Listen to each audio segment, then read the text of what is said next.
How to win every argument. Just change the definition.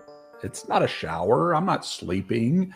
It's not Pelagianism. It's not the definition that all the other dictionaries say. It's my definition. It's the way I want to define it. So that's kind of what we're going to talk about. This happens in all walks of life. We see this in the political world. Oh, you're a liberal. No, I'm not a liberal. I'm a progressive. You know, we have different labels for different people. And oftentimes when you're looking for labels for somebody, you're looking for a way to dismiss their argument. Some people do this on our side where they'll call somebody a hyper-Calvinist. And it's not necessarily the definition of what a hyper-Calvinist is, as we talked about yesterday with Eric. But they want to not have to deal with the Calvinistic argument. So they'll just label them a hyper-Calvinist so as not to have to deal with that argument. We all can fall into that. We can all be guilty of that. And what we want to be careful of is not to do that to others, as well as not to allow others to do it to us without calling them on it. And that's what I'm doing here. I could go through and list several notable folks online, scholars and others, who have called traditional Southern Baptists, myself included, provisionists, whatever you want to label us. They have called us Pelagian and semi-Pelagian. We have had several episodes about how that's not Pelagianism and why it's not Pelagianism. Pelagianism has a historical definition. Okay, the heresy, quote unquote, of Pelagianism has a known, established definition. The monk Pelagius came to Rome around 380 AD as a layman theologian. He was a devout practitioner of asceticism, a lifestyle characterized by the voluntary renunciation of worldly pleasures and material possessions. He came to Rome teaching that the church had become lacking in virtue, blaming such quotes from Augustine such as "command what you will and give what you command" for the church's lack of morality. He insisted that one did not need the grace of God to do what was commanded of God, but argued instead that every person has the free will to do what God commands, and if they didn't, they would not be morally responsible, giving them an excuse for having a lack of virtue. In other words, on Calvinism, that's exactly true. The very thing that you're accusing Israelites and unbelievers of saying is actually true on Calvinism. It is too difficult for them. They can't stop worshiping other gods because that's what God decreed in eternity past for them to do, and they can't do otherwise. So you're giving them the very excuse that Paul, in the writer of Deuteronomy 30, is telling them they don't have. Calvinists, do you see what you're doing? You're saying, oh, well, that's exactly what unbelievers would go around saying. That's exactly what those Israelites were going around saying, is it's impossible for us to do this. It's too difficult for us to do this. And Calvinists are coming along and going, you're right, it is. It is too difficult for you. It's too far away from you. It's hidden from your eyes. It takes a miracle to believe, and you can't do it. Not unless you were picked before you were born. Not unless you're one of the blessed ones, like us. Sorry. That's not Bible. That's Calvinism. That's theistic determinism. It's not found in the pages of Scripture. Pelagius quickly gathered a following in Rome, openly displaying his virtuous lifestyle, insisting that the church was wrong, that everyone had the ability to live a life that is pleasing to God if only they should humble and discipline themselves. His teaching attracted a particularly well-spoken and intelligent person named Celestius, who would help Pelagius lay out his doctrines and promote them throughout the streets of Rome. They insisted that Augustine's teachings on free will and God's grace were unbiblical, turning man into a mere automaton and God into some kind of divine puppet master. Here's how Leighton himself puts it. On the one hand, Calvinists will often argue, using passages like this one, that mankind has as much control over how he believes and behaves as a piece of clay has over its own shape, while on the other hand, vehemently rejecting or objecting to their opponents' accusations of making men into mere puppets or robots, right? Some Calvinists want to have their cake and eat it too on this point. Pelagius and his disciple would go on for some time, teaching the citizens of Rome that every man had the capacity to fulfill Jesus' command, "Be ye perfect, as I am perfect, defining grace as a gift given by God to all people, the ability to seek and serve God. To be saved. You mean regenerative grace? Mm-hmm. No. Okay. You know, that's what the whole point is, that God is not obligated to give saving grace to anybody. And he sovereignly determines to be... By the way, there's no such word as regenerative grace ever talked about in the Bible, okay?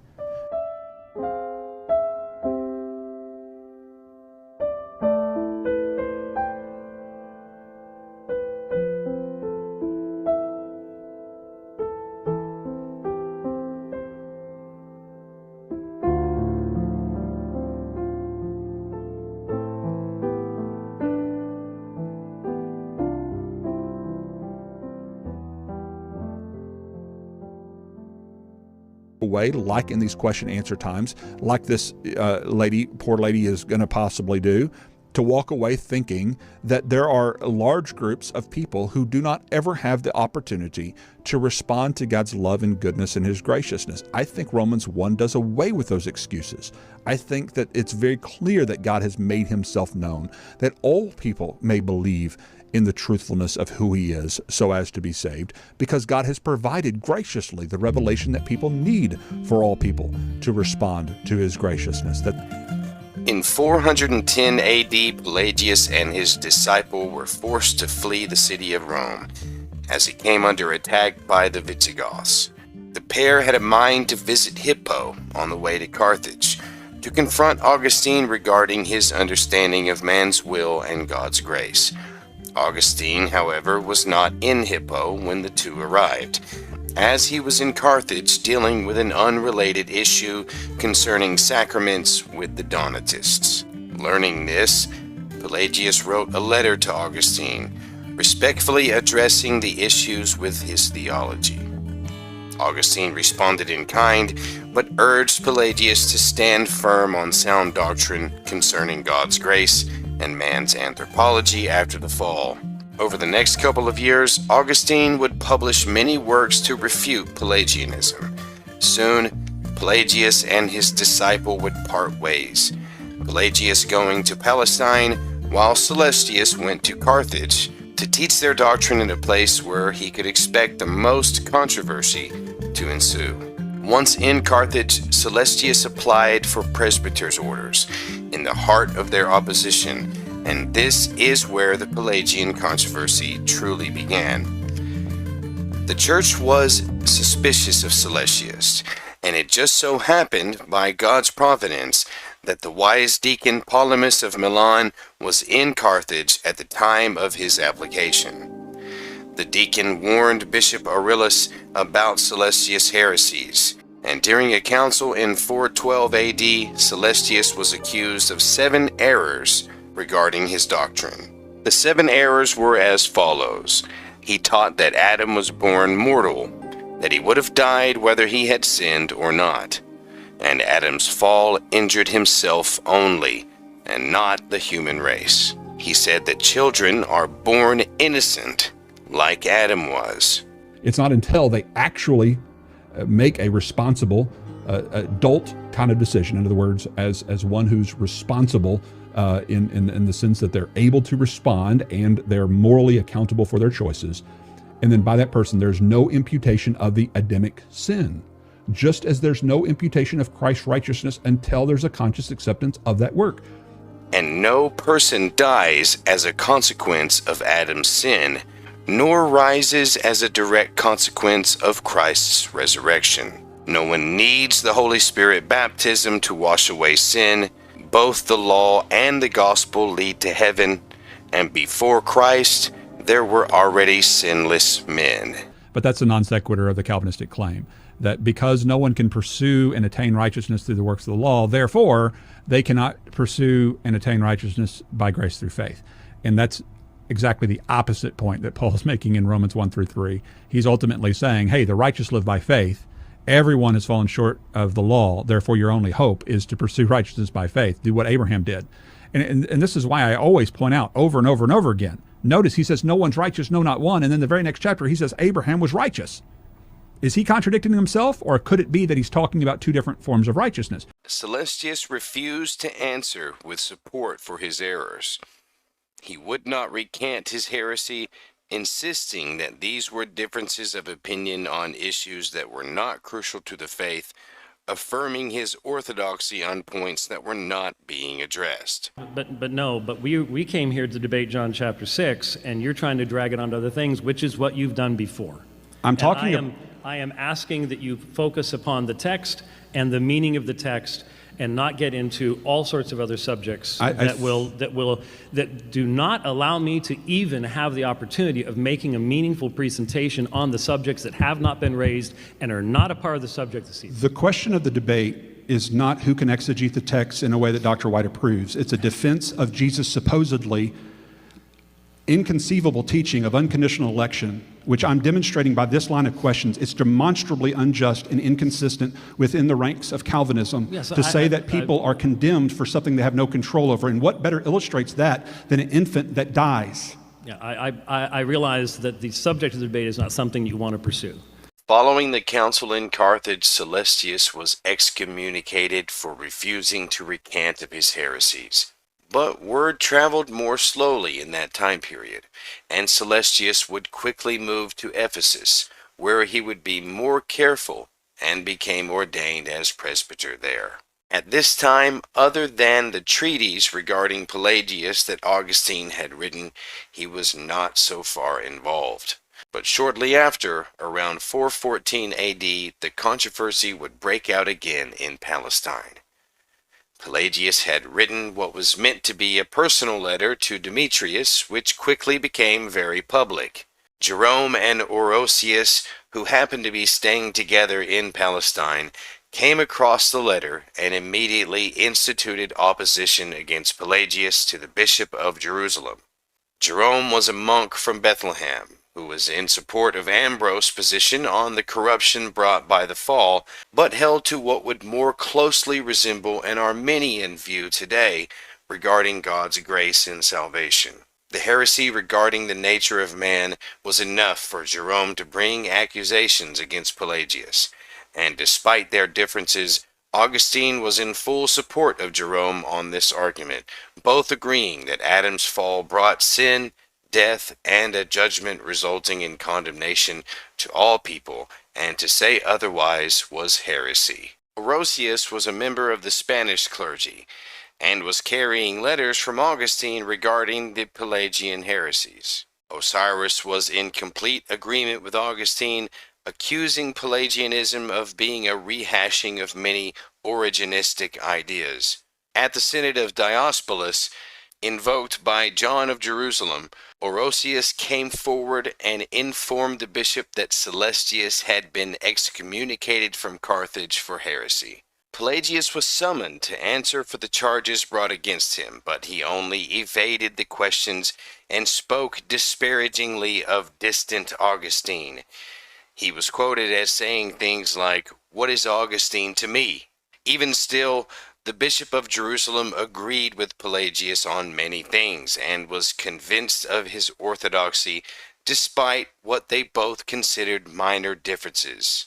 John of Jerusalem agreed that man could easily keep the commandments of God, but Pelagius was pushed to concede that man needed at least some help from God. It was concluded that the matter should go before the Bishop of Rome, and that all charges be held until a decision was made. However, another synod was formed against Pelagius in Palestine, regarding his association with the heretic Celestius. But the charges were not skillfully drawn up, and Pelagius was able to dodge being equivocated with Celestius by denouncing his students' teachings as folly, though not heresy, even though they were his own teachings. He was acquitted of heresy because the synod did not look deeper into the connection, and Augustine was quoted as saying, "The heresy was not acquitted, but the man who denied the heresy." At this time, Pelagius' followers formed an angry mob, attacking Jerome's monastery, abusing the prisoners, burning the monastery to the ground, and sending Jerome running for the hills. The Bishop of Jerusalem did nothing because he agreed with Pelagius on many points and admired Origen himself. The Pelagian heresy was condemned in two separate synods in 416, one in Carthage and one in Mela. 5 bishops, including Augustine himself, wrote a letter to the Pope Innocent of Rome detailing the charges. Pelagius also wrote a letter containing a profession of faith, which did not arrive until much later. Pope Innocent was in full agreement with Augustine, but refrained from judgment of condemnation until the next synod. But in 417, Pope Innocent died and was succeeded by Zosimus, who was deceived by Pelagius's letter into believing that he had suffered mistreatment as an Orthodox Christian with a different school of thought on secondary issues, and did not address the matters at hand. It would take many years to finally get Pelagianism denounced as a heresy by Rome herself, and ultimately Augustine would have to gather the support of over 200 bishops and even the emperor himself to convince the Pope that Pelagius was a heretic. Finally, in the Council of 431, both Pelagius and Celestius were placed into the same category of heresy as Nestorius, 1 year after Augustine's death. The reality is that movement is spinning faster and faster and faster off into full-blown, unquestioned Pelagianism. And you have to sit back and actually need to take a few steps back so when it explodes, you don't get any Pelagian goo on you, because it's just going to go everywhere. Pelagian goo on. Don't get Pelagian goo on you.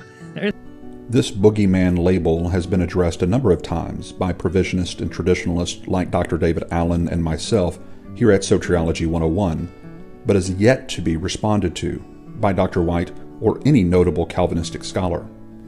In Dr. White's short-sighted and ill-informed effort to discredit our perspective, he has resorted to what is known as the boogeyman fallacy. This is a certain type of argument, which in fact is not an argument at all, but a means of forestalling discussion and erroneously labeling an opponent's position with that of a known heresy so as to demonize and discredit it. All right, let's see what it has to say. Good deeds are worthless as a filthy rag in the sight of God, not because the motive of the doer is necessarily wrong, but because the debt of sin owed is too great to be overlooked on account of such deeds. Stop right there. Leighton, you can stand on your head, you can wear a pink tutu and spin in circles. You are a Pelagian. You may be so averse to the description that you just simply can't hear it. But the reason our works are as filthy rags is because of the imperfections of our motivations and our fallen nature. Not because the debt of sin owed is too great to be overlooked on account of such deeds. That's a completely different issue. You are completely changing the historic, yes, even the historic Baptist understanding of the corruption of the human soul. You are, sir. If you can't hear that, would someone in Leighton's life please come along that he trusts and warn him? He is on the road to Jesse Morelville. He really is. If people just keep pushing him to be consistent with what he's said in the past, he's going to continue down this road.